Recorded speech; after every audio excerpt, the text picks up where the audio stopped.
प्राचीन समय की बात है, जब धरती पर दिव्य शक्तियों का प्रभाव स्पष्ट रूप से दिखाई देता था। उसी समय वानरराज केसरी और माता अंजनी के घर एक अद्भुत बालक का जन्म हुआ। ये कोई साधारण बालक नहीं था। ये था पवन पुत्र हनुमान, जिनमें भगवान शिव का अंश और पवन देव की दिव्य शक्ति समाई हुई थी। बाल्यकाल से ही हनुमान जी अत्यंत चंचल, जिज्ञासु और अपार शक्ति से भरपूर थे। उनका मन हर समय कुछ नया देखने, समझने और करने के लिए उत्सुक रहता था। वे जंगल में कूदते फांदते, पेड़ों पर झूलते और अपनी अद्भुत क्षमताओं से सभी को चकित कर देते। एक दिन की बात है, सुबह का समय था।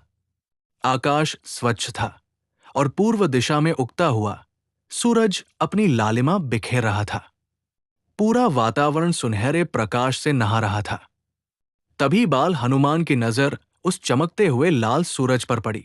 उनकी बाल सुलभ बुद्धि ने तुरंत कल्पना की, वाह, कितना सुंदर, लाल और चमकता हुआ फल है। ये तो जरूर बहुत स्वादिष्ट होगा। हनुमान जी के मन में उसे पाने की इच्छा जाग उठी। बिना एक पल भी सोचे उन्होंने अपनी दिव्य शक्ति का उपयोग किया और आकाश की ओर उड़ान भर दी। वे तेज गति से आसमान में ऊपर उठते चले गए। उनकी गति इतनी तीव्र थी कि वे बादलों को चीरते हुए सीधे सूरज की ओर बढ़ रहे थे। उस समय सूर्य देव अपने रथ पर सवार होकर आकाश में भ्रमण कर रहे थे। उन्होंने देखा कि एक छोटा सा बालक उनकी ओर तेजी से आ रहा है।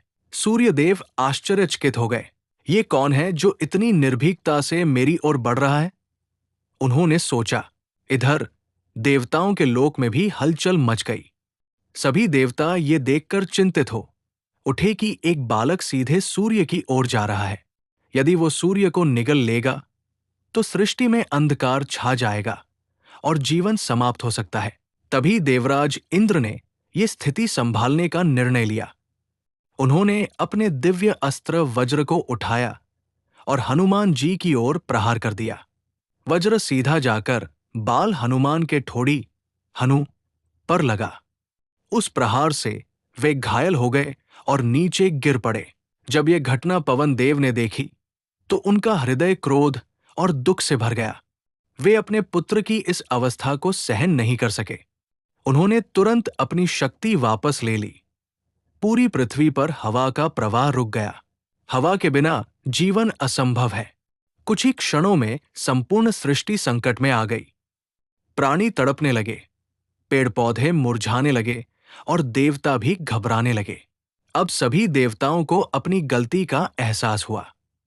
वे तुरंत पवन देव के पास पहुंचे और उनसे विनती करने लगे, हे पवन देव, कृपया शांत हो जाइए। हमसे भूल हो गई। आपके पुत्र को हम दिव्य वरदान देंगे। इसके बाद सभी देवताओं ने मिलकर बाल हनुमान को अनेक अद्भुत शक्तियां प्रदान की।